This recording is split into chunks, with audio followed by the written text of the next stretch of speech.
Tous les jours, il y a des géants que nous rencontrons. Toutes les semaines, il y a des géants que tu vas rencontrer et que tu rencontres.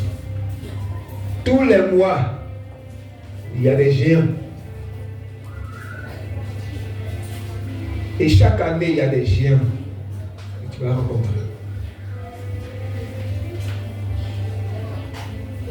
Mais les géants là, c'est quoi? Les géants, ce sont les oppositions. Ce sont des situations difficiles de la vie. Les géants, c'est des situations qui viennent comme te barrer le chemin et pour te dire, tu ne passeras pas. Tu n'avanceras pas. C'est tout ça les géants. Les défis de la vie de tous les jours. Des situations qui viennent pour nous effrayer, pour nous faire peur. Des situations qui viennent pour nous déstabiliser. Et sur la terre, il y en aura. Et les géants sont inévitables dans la vie de chaque jour. Tu ne peux pas prier pour dire, Seigneur, enlève les géants devant moi, devant mon chemin, enlève les géants. Les géants seront là. Mais le problème, comment les gérer, comment les traiter, c'est de ça qu'il est question. Comment les affronter? La vie est faite de défis. Et c'est tout cela les géants. Les géants sont inévitables dans la vie de chaque jour. Mais alors, que faire? C'est ce que nous allons voir. Donc, l'objectif de cette exhortation-là, c'est de nous permettre, par une série de messages qu'on va donner, une série de messages, c'est-à-dire que dimanche après dimanche, c'est comme un film. Le même thème-là, on va le développer, parce qu'on ne peut pas le développer en un seul dimanche, c'est tellement large. On va égrener cela progressivement pour négocier notre traversée. Quand je dis traversée, là, c'est notre passage de 2024 à 2025. Alléluia. Généralement, c'est le réveillon du 31, on parle de traversée. La traversée, là, c'est un voyage. Et nous sommes dans la traversée, là. Et il y a beaucoup de géants qui sont déjà dans la danse. Des géants de toutes sortes de couleurs. Mais si tu ne sais pas, tu ne comprends pas, et tu ne sais pas comment les affronter, tu risques d'entrer en 2025 là, déplumé.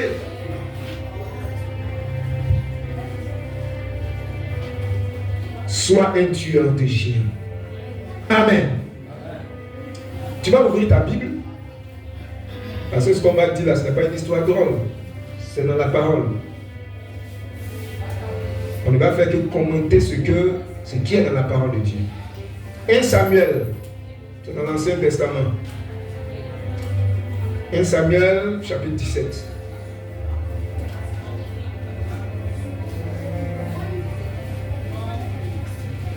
« 1 Samuel, chapitre 17.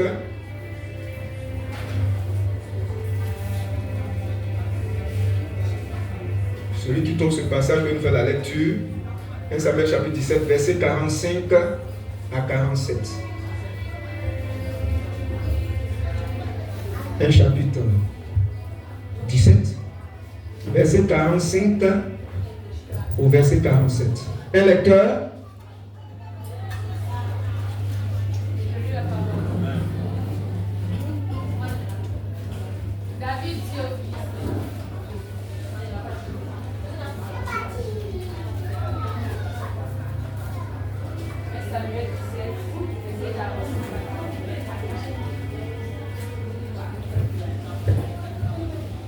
Je lis la parole. David dit aux Philistins, tu marches contre moi avec l'épée, la lance et le javelot. Et moi, je marche contre toi au nom de l'Éternel des armées, du Dieu de l'armée d'Israël que tu as insulté. Aujourd'hui, L'Éternel te livrera entre mes mains. Je t'abattrai et je te couperai la tête. Aujourd'hui, je te donnerai les cadavres du champ des Philistins. Aujourd'hui, je donnerai les cadavres du champ des Philistins aux oiseaux du ciel et aux animaux de la terre. Et toute la terre saura qu'Israël a un Dieu. Et toute cette multitude saura que ce n'est ni par l'épée, ni par la lance que l'Éternel sauve. Car la victoire appartient à l'Éternel. Et il vous livre entre nous.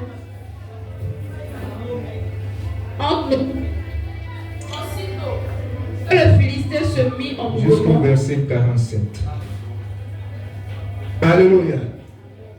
David dit aux Philistins, tu marches contre moi avec l'épée, la lance et le javelot. Et moi, je marche contre toi au nom de l'Éternel des armées, du Dieu de l'armée d'Israël que tu as insulté. Aujourd'hui, il n'a pas dit demain, il dit aujourd'hui l'Éternel te livrera entre mes mains. Je t'abattrai et je te couperai la tête. Aujourd'hui, je donnerai les cadavres du camp des Philistins aux oiseaux du ciel et aux animaux de la terre. Et toute la terre saura qu'Israël a un Dieu. Et toute cette multitude saura que ce n'est ni par l'épée, ni par la lance que l'Éternel sauve, car la victoire appartient à l'Éternel. Et il vous livre entre nos mains. Alléluia. Nous connaissons bien cette histoire biblique entre David et Goliath. Même les païens même connaissent cette histoire. Et c'est une histoire vraie qui s'est passée. La parole de Dieu est vraie. Tout ce qui est dans la parole est vrai. À un moment donné, le peuple a été confronté à une situation. Et un peuple appelé les Philistins. Et dans ce peuple-là, il y avait un monsieur qui s'appelait Goliath. Et à un moment donné, il est venu se positionner. Vous ne passez pas, vous ne bougez pas. Faites venir quelqu'un va combattre avec moi.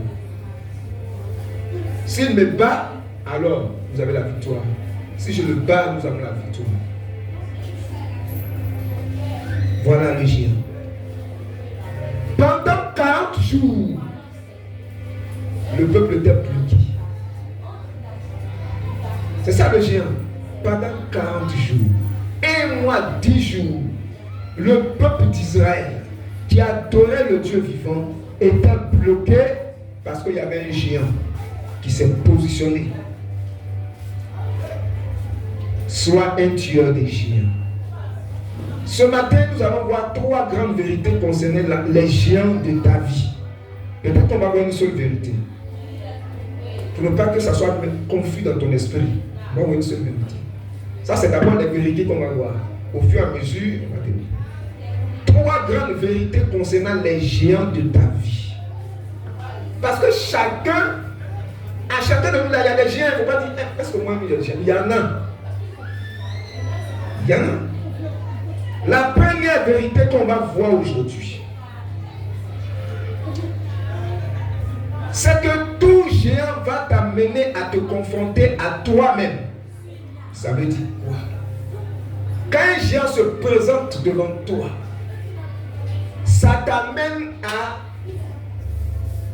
te regarder toi-même, à finalement savoir qui tu es. Quel est ton poids? Quelle est ta force? Quelle est ta taille?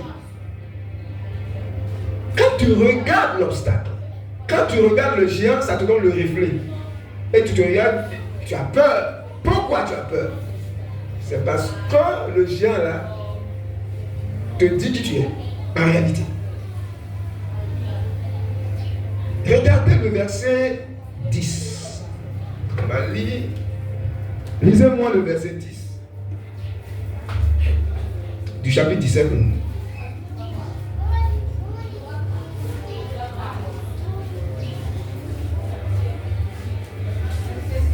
Oui.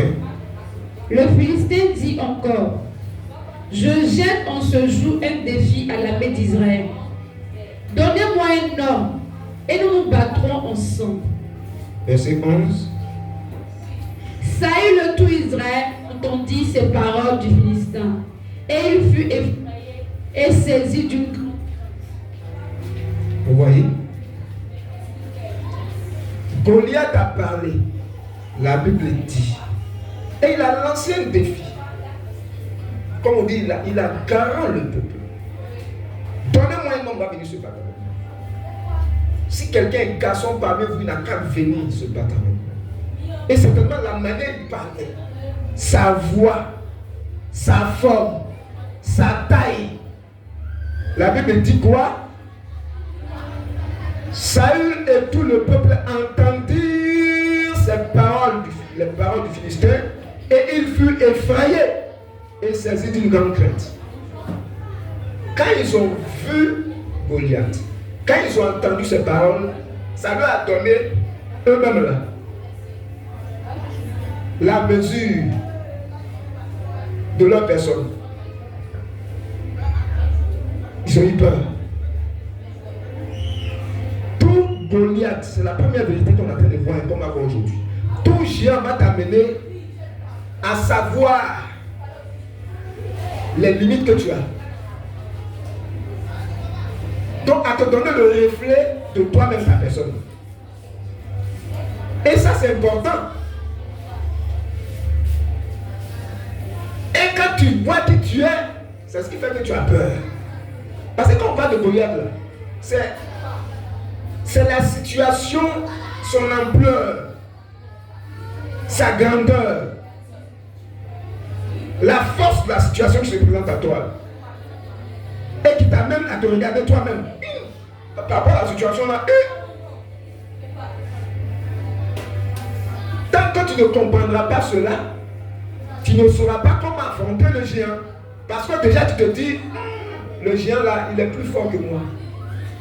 Le peuple a eu peur, le roi a eu peur et toute l'armée. Parce qu'ils ont entendu la parole de Goliath, ils ont vu Goliath, sa forme, sa taille, ils ont eu peur. 40 jours, ils sont bloqués là. 40 jours, vous n'avancez pas. Qu'est-ce qui se passe? Il n'y a pas un garçon parmi vous là-bas. Verset 16. Lecture, verset 16.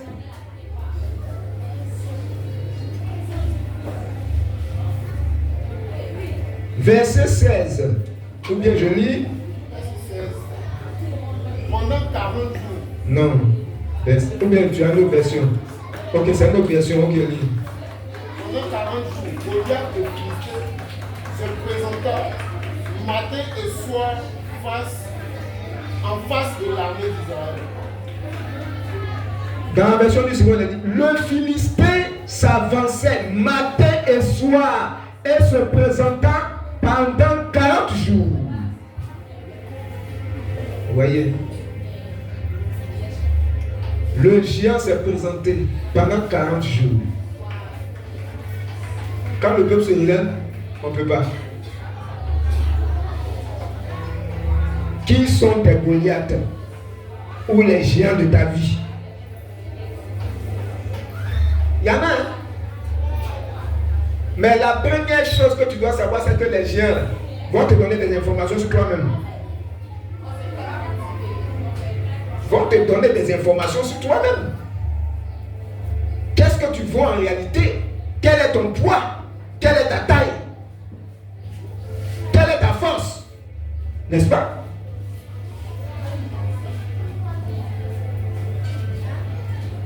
Verset 23. Verset 23. Lecture. Verset 23. Tandis qu'il parlait avec eux, voici le Philistin de Gath, nommé Goliath, s'avança entre les deux armées, hors des rangs des Philistins.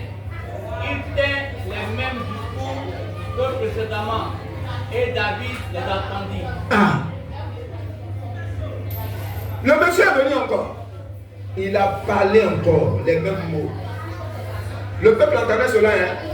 Mais la Bible dit ici, et David entendit ces paroles. Il y a un jeune homme là qui a entendu les paroles du monsieur là. Le verset suivant. À la vue de cet homme, tous ceux d'Israël s'enfuirent devant lui et furent saisis d'une grande crainte. Voilà. Chacun disait. Non, c'est bon. La même peur animait le peuple d'Israël. Mais la Bible dit, il y a un jeune homme là qui a entendu les paroles de ce monsieur. Verset 33. Verset 33. Saül dit à David, tu ne peux pas aller te battre avec le Philistin, car tu es un enfant et il est un homme de guerre dès sa jeunesse. Voilà. Parce que quand David a entendu, il a dit, il va aller se battre avec le monsieur. Le roi Saül dit, quoi? Tu ne peux pas, hein? Lui là, depuis qu'il est petit, il fait la guerre. Tu ne vois pas sa taille là. Tu ne vois pas sa forme là. Tu ne vois pas comment il parle là. Tu ne vois pas comment il est habillé là. Parce que quand le roi même regarde, et puis se regarde lui-même le roi là, il ne peut pas. Donc quand il regarde, et puis il regarde aussi le petit David, c'est pas la peine. Les géants là, nous donnent des informations sur nous-mêmes. Mais quand ça nous donne des informations là, généralement on a peur. On se dit on ne peut pas. Et ça a été le cas pour le peuple d'Israël, pour le roi, et qui dit ici à David, tu ne peux pas. Bien aimé, quand il y a une crise dans ta vie là,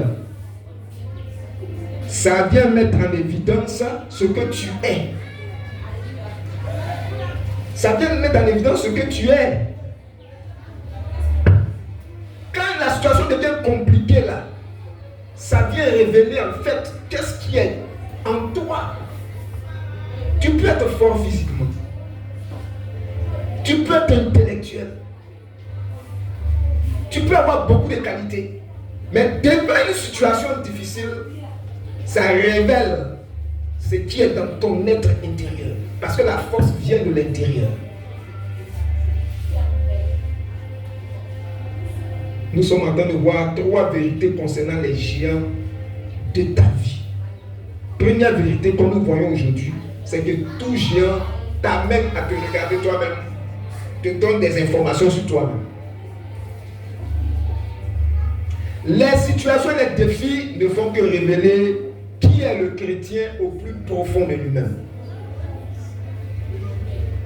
Maintenant, moi il y a une vie de prière. Il y a une vie de prière, mais les situations peuvent venir. Et puis ça brise ta vie de prière. Ça peut être des moments même de joie, de bonnes nouvelles. Mais bonnes nouvelles, là, ça peut venir pour fracasser ta vie, ta foi. Mais les Goliaths, là, ce n'est pas souvent négatif. Les bonnes nouvelles peuvent être des Goliaths pour toi, sans que tu ne t'en rendes compte. Certaines bénédictions peuvent être des Goliaths pour toi. En chaque bénédiction, hein, faisons attention.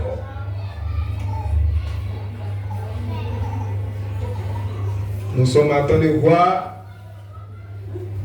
la première vérité, c'est que tout géant t'amène et te donne des informations sur toi. Lisons Nombre, chapitre 13. Nombre, chapitre 13.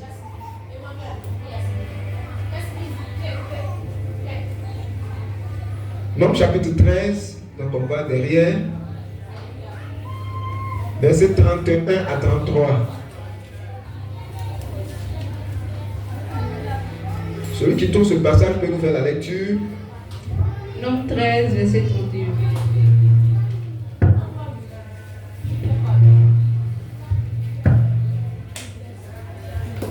Nombre 13, verset 31. Mais les hommes qui étaient allés avec lui dirent, nous ne pouvons pas tout ce peuple, car il est plus grand que nous. Et il décrit et il décrit devant les enfants d'Israël le pays qu'ils avaient exploré. Il dit, le pays que nous avons parcouru pour l'explorer est un pays qui dévore ses habitants. Tout ce que nous avons vu, taille. Et nous y avons vu les géants, enfants d'Anak, de la race des géants. Dieu comme des sauterelles. Donnez-lui un bon micro. Parce que quand ça se coupe, on ne va pas bien sur la lecture. Je reprends la lecture. Nombre 13, verset 31 à 33. Mais les hommes qui étaient allés avec lui dirent, nous ne pouvons pas monter contre ce peuple, car il est plus fort que nous. Et ils décrièrent devant les enfants d'Israël le pays qu'ils avaient exploré. Il dit, le pays que nous avons parcouru pour l'explorer est un pays qui dévore ses habitants. Tous ceux que nous avons vus sont des hommes d'une haute taille. Et nous y avons vu les géants, enfants d'Anak, de la race des géants. Nous étions à nos yeux et aux leurs comme des sauterelles.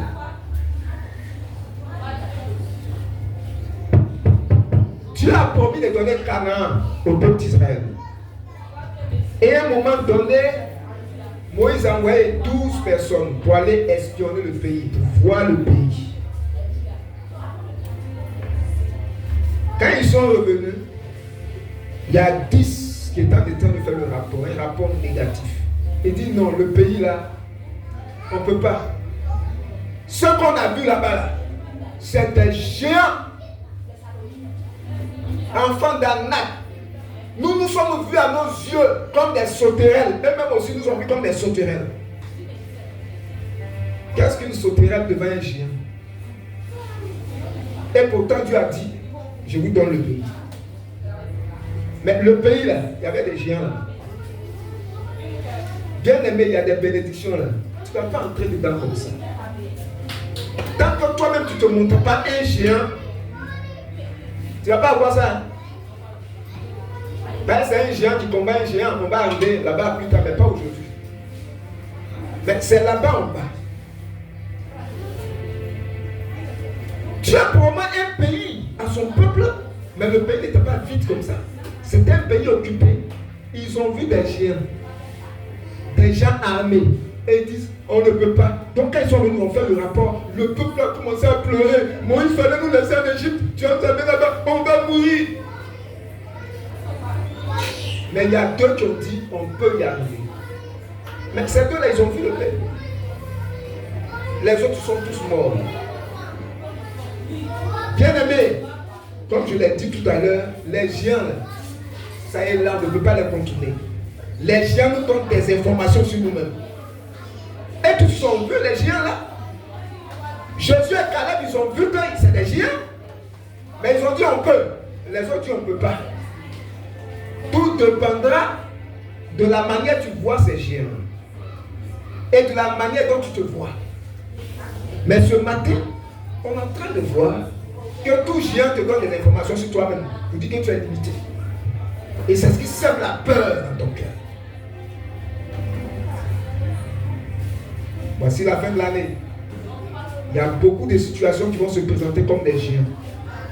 Bonne situation comme mauvaise. Les informations que ça va te donner, comment tu vas gérer ça? Pour faire la traversée, c'est de cela qu'il s'agit. Juge chapitre 2. Juge 6, pardon. Ça c'est l'exemple de Gédéon qu'on connaît bien. Juge 6. On peut lire ça. Juge chapitre 6, verset 2 à 6. Juge 6, chapitre 2. La main de Madian fut puissante contre Israël. Pour échapper à Madian, les enfants d'Israël se retirèrent dans les ravins des montagnes, dans les cavernes et sur les rochers fortifiés. Quand Israël avait semé, Madian montait avec Amalek et les fils de l'Orient, et ils marchaient contre lui. Ils campaient en face de lui, détruisaient les productions du pays. jusqu'à vers Gaza, et ne laissait en Israël ni vivre, ni brebis, ni bœufs, ni ânes. Car ils montaient avec leurs troupeaux et leurs tentes. Ils arrivèrent comme une multitude de sauterelles. Ils étaient innombrables, eux et leurs chameaux, et ils venaient dans le pays pour le ravager. Israël fut très malheureux à cause de Madian. Et les enfants d'Israël crièrent à l'Éternel. Alléluia. Israël fut très malheureux à cause de Madian. Et les enfants d'Israël criaient à l'Éternel. Voilà un peuple qui sème la misère, la terreur. Quand les enfants d'Israël ils sèment, quand ça commence à donner, là, ils vont détruire tout. Mais ils vont avoir faim. Si toutes leurs récoltes sont détruites, ils vont manger quoi? Il y a des géants comme ça dans ta vie. Tous les efforts que tu fais là, ils peuvent détruire, mélanger. Tu ne passeras pas, tu n'avanceras pas. Il dit, Israël fut très malheureux à cause de Madian, qui était comme un peuple géant. Et quand il vient, le peuple faisait la peur. Les gens fuient pour rentrer dans la bourse. Mais jusqu'à quand ça va se passer ainsi? Il faut bien que ça prenne fin. Et voilà qu'il y avait un jeune homme. Il voulait sécuriser le peu de nourriture là. Et puis, il reçoit la visite d'un ange qui dit, ah, vaillant héros. Lisons ça par du verset 12. Verset 12. L'ange de l'Éternel lui apparut et lui dit, l'Éternel est avec toi, vaillant héros. Gédéon lui dit, ah mon Seigneur, si l'Éternel est avec nous, pourquoi toutes ces choses nous arrivent-elles? Nous sont-elles arrivées? Et où sont tous ces prodiges que nos pères nous racontent? Quand ils disent, l'Éternel ne nous a-t-il pas fait monter hors d'Égypte? Maintenant, l'Éternel nous abandonne et il nous livre entre les mains de Madian. L'Éternel se tourna vers lui et dit, va avec la force que tu as et délivre Israël de la main de Madian. N'est-ce pas moi qui t'envoie? Gédéon lui dit, ah mon Seigneur, avec quoi délivrerai-je Israël? Voici, ma famille est la plus pauvre en Manassé, et je suis le plus petit dans la maison de mon père. L'Éternel lui dit, mais je serai avec toi, et tu battras Madian comme un seul homme. Alléluia. Israël fut très malheureux à cause de Madian. Et l'ange de l'Éternel rend visite à Gédéon, un jeune vaillant héros. Tu m'appelles vaillant héros. Actuellement, on est misérable. Où est l'Éternel qui a fait des miracles? Tout ce qu'on attendait. Il a délivré nos pères, mais aujourd'hui, il nous a abandonnés. Il dit, non, c'est toi qui vas délivrer Madian. Il dit, moi, ma famille est la plus pauvre dans Manassé. Moi-même, je suis le plus petit. Vous voyez tout ce qu'il disait. C'était vrai. À cause de la situation était comme un géant qui lui donnait des réponses sur lui-même, sa personne. Or, c'est par lui que Dieu veut passer pour mettre fin à cette situation. Mais il ne le savait pas. Lui se voyait comme le plus petit. Il voyait sa femme comme la femme la plus pauvre. Là, l'Éternel dit, va avec la force que tu as. Bien aimé, ce que nous sommes en train de dire, l'aboutissement, c'est que la situation vient te dire que tu es faible. C'est pourquoi tu as peur. Mais si tu es un enfant de Dieu, la vérité c'est que tu as un géant en toi mais qui dort. C'est pourquoi tu peux avoir peur des géants. Tu as un géant en toi mais qui dort. Gédéon était un géant. Mais tous les avaient peur de Madian. Ils se voyaient petits. Qu'est-ce que je peux faire? Ma famille est la plus pauvre. Moi, je suis le plus petit. tu dormais. Bien aimé, quand on mène un combat là, c'est poids lourd comme poids lourd. Quand les gens font la bourse, vous avez vu poids lourd, poids plume, poids mouche ou bien poids léger. C'est sensiblement les mêmes poids qui combattent. Si tu te regardes comme un poids mouche ou poids plume ou bien poids léger, tu vas toujours avoir peur. Gédéon était aussi un guerrier. Il était aussi un géant. Et c'est ce qui était la vérité. Et là, lui a dit, je te salue. Vaillant héros. Vaillant héros. Un héros, c'est quelqu'un qui a mené des combats. Mais peut-être qu'il n'a jamais mené des combats. Hein. Mais déjà, Dieu le voyait comme quelqu'un qui va mener des combats et qui va remporter la victoire.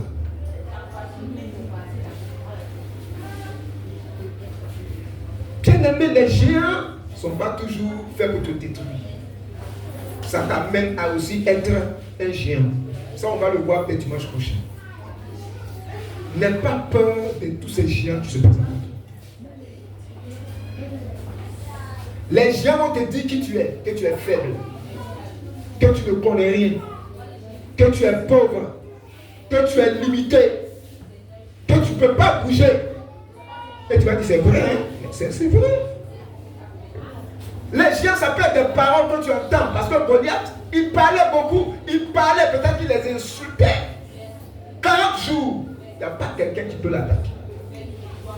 Les géants, ça peut être des paroles que tu entends. Toi, comme ça, là, tu peux parler à moi. Toi, comme ça, là, tu as quoi? Hier, j'étais là, j'ai dormi à minuit. Il y a un jeune là qui parlait avec une jeune fille. Toi, tu n'as rien. Tu dors au salon. Moi, là, je suis chez moi. Moi, je me nourris et toi, on te nourrit. De ma position, là, il y a tant beaucoup de choses, je vois beaucoup de choses. Il y a une là, je l'ai appelée, dit, mais toi, à cette heure-là, tu fais quoi?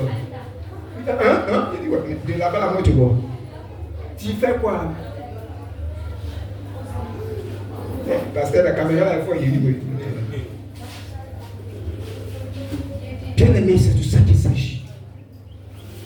Il y a un géant en toi qui dort. Toi, tu as toujours peur. Pourquoi? Il faut te revoir. Mais cette exhortation-là vient pour te dire, il faut que tu amorces la traversée. Viens. Mais en amorçant la traversée là, il y a des géants que tu dois rencontrer. Mais si le géant là t'a bloqué là, le temps ne va pas s'arrêter. Hein. Le temps, ça va, on va aller à la fin de l'année. C'est pourquoi quand on rentre dans l'année là, il y a certains qui ont été bloqués par des géants. C'est pourquoi même quand on est dans la nouvelle année là, leur esprit sera toujours comment l'année qui est passée. Pourquoi? Ils ont été bloqués par des géants. Donc ils sont dans la nouvelle année, hein, mais leur pensée là est là-bas. Ils ne sont pas encore rentrés. Dieu est en train de te parler ce matin. Acclame le Seigneur.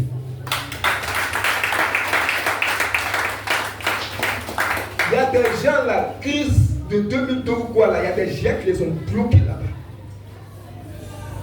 Ils ne sont pas encore sortis. Or en 2024, on va bientôt entrer dans 2025, mais crise de 2002 là, ça les a bloqués. Quand ils sont là, ils ne peuvent même pas regarder le journal. Il y a des gens mais ils ne peuvent même pas voir. Ils vont avoir crise cardiaque. Des géants les ont bloqués. Oh, ce matin, le Seigneur voudrait que tu sortes de ça. Parce qu'il y a un géant en toi, mais tu as peur. Quand Goliath parle, les gens tremblent. 40 jours. Bien aimé, il nous reste combien de jours pour entrer dans la nouvelle année? Il nous reste combien de jours? Aujourd'hui, c'est le 10. Vous voyez? Donc, supposons que la situation là, il restait peut-être 20 jours pour qu'il rentre dans la nouvelle année.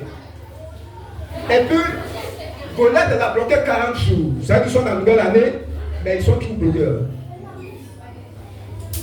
Je prie que tu ne sois pas bloqué. Au nom de Jésus. Et c'est l'objectif de cette exhortation. On sera dedans jusqu'à on va mener la traversée. Quand on va traverser, on va aller. On va encore pousser un peu jusqu'à et puis voilà. Alléluia. On va terminer par le. Je n'ai pas vu le dernier passage, on va lire le passage encore. Matthieu chapitre 7, verset 24.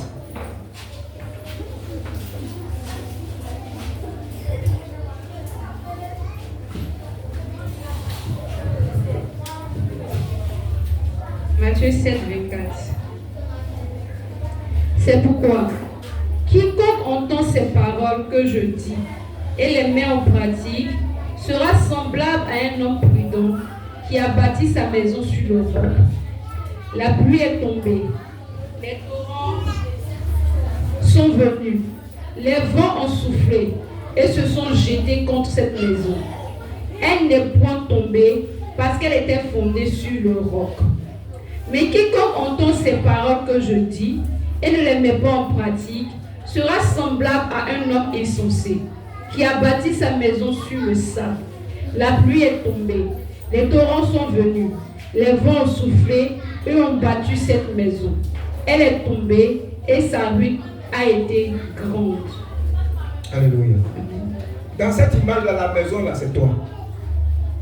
Maintenant, regarde les géants, là. La pluie, le torrent, le vent, c'est les géants. Mais quand il pleut, là, est-ce que les maisons peuvent se cacher? Toutes les maisons sont exposées aux géants. La pluie, le torrent. Les torrents, là, c'est quoi? C'est la masse d'eau qui coule. Vous savez que l'eau a une force. Donc, quand l'eau vient comme ça, ça peut faire tomber. Mais si la maison, le soubassement n'est pas bien fait, la maison va s'écrouler. Donc voilà deux maisons, mais il y a une qui est tombée, il y a une qui a résisté.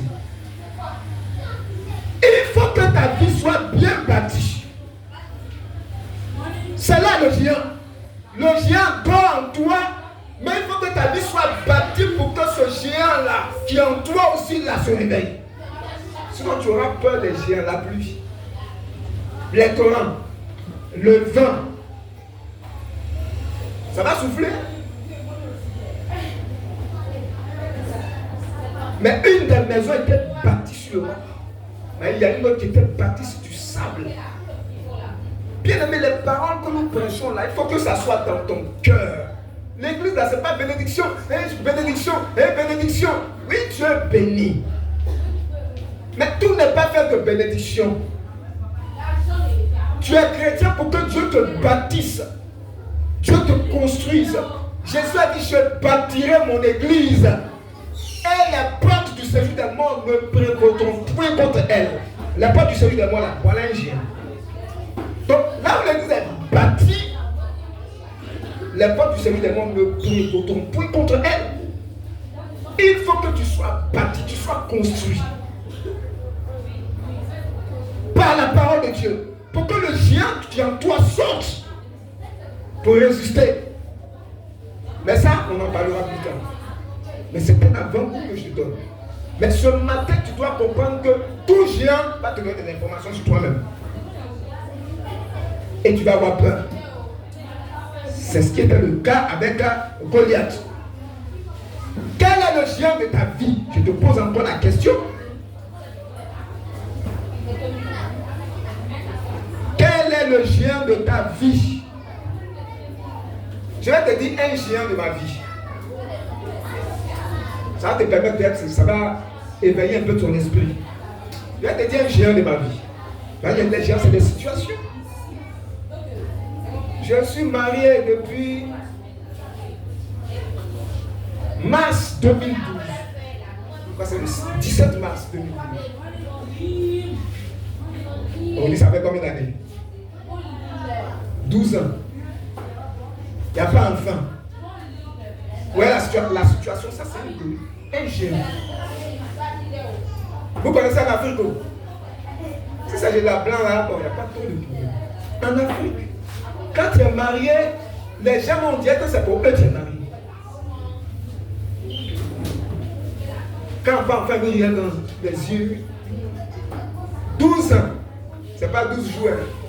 C'est pas 12 mois, pas un an. 12 ans. 1, 2, 3. Un enfant de 12 ans peut être au collège aujourd'hui. Ça, c'est un géant. Ça, c'est un géant que si tu n'es pas fort, ça te déstabilise. Je suis à la formation, ça fait 3 ans. Mais quand je vais là, ma femme est seule. Vous voyez, je le dis pour que toi-même, ça t'amène à comprendre que c'est un géant qui te maltraite. Israël fut très malheureux à cause du maintien. Il y a des gens qui sont très malheureux parce qu'il y a des Goliaths qui les maltraitent. Il y a des géants qui les chicotent. Peut-être dans leur pensée. Et quand je fais comme ça, et puis je vois, elle est seule. Des fois, même quand j'appelle, je me sens seul. Si tu n'es pas fort, tu peux étudier là ça. Tu peux faire travail de recherche, tu as écrit 15 pages, mais notre devoir là, c'est pas un jour. Tu peux faire tout ça. Mais il y a des pasteurs là, ils sont retournés. Ils ont pris, là, ils sont retournés.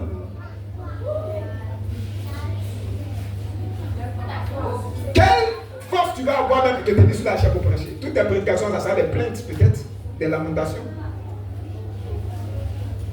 Quels sont les Goliaths de ta vie? Quels sont les géants de ta vie? Je te dis un des géants de ma vie. Voilà. 12 ans. Tu es là aussi, tu as envoyé ton enfant aller t'acheter quelque chose. Tu es bloqué. Comme on le dit, quand il y a bruit dans la maison, voilà, c'est bien. Mais chez moi, là, tout est calme. Ça, c'est un géant. J'espère que vous êtes en train de bien comprendre maintenant le message. Je veux que ça soit bien compris. Je ne veux pas que tu rentres dans 2024-2025 là encore avec des gens qui t'ont longtemps bloqué. Maintenant, écoutez, quand on n'a pas d'enfant là, on ne peut pas bien vivre. C'est ça la question. Parce que vous qui avez des enfants, ça ne veut pas dire que vous êtes plus heureux que ceux qui n'en ont pas. Parce qu'il peut arriver que même l'enfant devienne un géant pour toi. N'est-ce pas? C'est pas pour autant qu'il ne doit pas avoir d'enfant. Non. Je ne suis pas en train de, de consoler par ça. Mais je suis en train de dire quoi? Que chacun a son Goliath. Chacun a son géant. On n'a pas les mêmes géants. Hein? Moi, je n'ai pas enfant. C'est un géant que je dois gérer. Toi, tu es enfant. L'enfant là, c'est un géant que tu dois gérer. Tu comprends? Sur la terre, il y aura des situations. Mais le Seigneur veut te faire comprendre quoi? Que malgré les géants, il y a aussi un géant en toi. Moi, j'ai prêché à des mariages. Les gens m'ont sollicité, j'ai prêché à leur mariage. Les gens m'ont sollicité pour être témoin de leur mariage. Mais toutes ces personnes ont des enfants. Toutes ces personnes ont des enfants. Moi, je n'en ai pas. Or, si vous rencontrez quelqu'un, comment ça va, tu fais quoi, tu es marié, tu as combien d'enfants, ça c'est des questions qui ne manquent pas. Hein? Maintenant, si tu n'es pas fort dans la tête, tu risques de mentir. Oui, parce que si tu n'es pas enfant, on te voit bizarre. Mais en quoi est-ce que c'est un péché? Je ne suis pas encore mort. Ma femme n'est pas encore morte. On peut en avoir. Et le jour où ça va se passer, ça va faire grand bruit.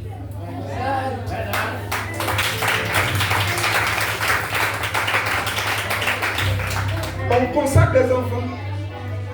Tous ceux qui vivent dans un foyer, ils ont tous des enfants. Mais le pasteur n'en a pas. Mais c'est lui qui prêche, qui exhorte. C'est l'un de mes Goliaths, de mes géants, que je gère.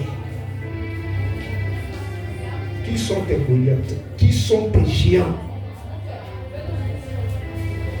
Pendant que nous sommes aujourd'hui le dimanche 10 novembre 2024, pendant que nous sommes en train d'annoncer la traversée pour entrer en 2025, qui sont les Goliaths qui veulent te bloquer pour que tu n'avanceras pas? C'est de ça qu'il s'agit. Il ne faut pas faire une fuite en avant. C'est pourquoi je te dis pour moi.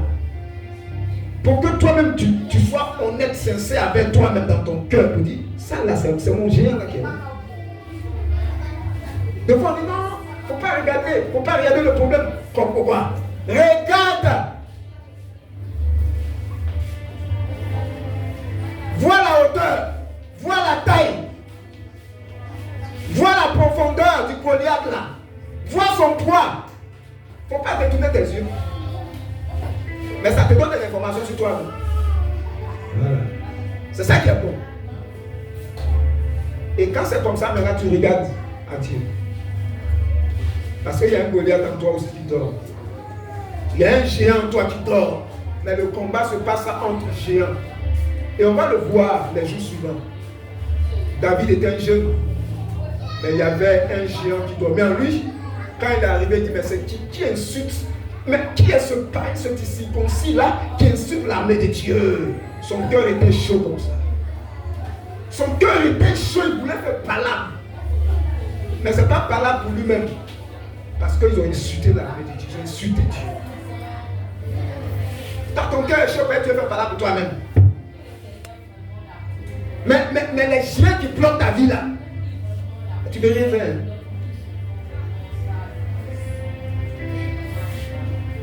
Quels sont les géants de ta vie? L'apôtre Paul a dit, et c'est sur ça qu'on m'a tourné. Quand je suis faible, c'est là que je suis fort. Les géants te montrent ta faiblesse. Mais ta faiblesse là n'est pas un handicap. Ta faiblesse doit t'amener à t'appuyer sur Dieu. À te donner maintenant ta véritable identité. Pour que le géant la sorte. Mais tant que toi-même tu n'es pas secoué, le géant ne va pas sortir. Tant que tout est rose, le géant ne va pas sortir. Vous savez comment l'aigle éduque son enfant? L'aigle prend son petit lèvre en haut là, comme ça que l'aigle vole, prend son petit lèvre en haut. Et puis il lâche. Quand il tombe, il vient prendre. Il laisse pas. Arrivé un moment, le petit comprend bien, si mes ailes ne sortent pas là, je vais mourir. Arrivé un moment, quand l'aigle lâche son petit lèvre, déploie ses ailes. Les Goliaths font sortir aussi nos Goliaths. On va s'arrêter là aujourd'hui. Mais le film continue. Par la grâce de Dieu, le dimanche prochain. Mais tu vas fermer les yeux, tu vas réfléchir. Quels sont les Goliaths qui sont dans ma vie? Quels sont les géants qui sont dans ma vie? Honnêtement réfléchir. Et arrivé à la maison, tu peux prendre un bout de papier. Tu peux écrire, lister ça. Les regarder comme ça. Regardez ce qu'on appelle faire. Ce n'est pas une affaire de géométrie dans l'espace. C'est quelque chose de concret, de palpable. On est en train de négocier notre traversée. Si tu négocies bien ta traversée, tu verras la gloire de Dieu. Élève d'abord et bénis le Seigneur pour sa parole pour toi ce matin. Dis merci à Dieu. Parce que si tu envoies cette parole-là, c'est parce qu'il veut te libérer. La solution est dormante en toi. Mais parce que tu n'as pas d'information. Ouais. Tu fais toujours une fuite à l'avant. Tu cherches la solution loin de toi-même. Alors que toi-même, tu es aussi un géant. Bénis le Seigneur pour sa parole ce matin.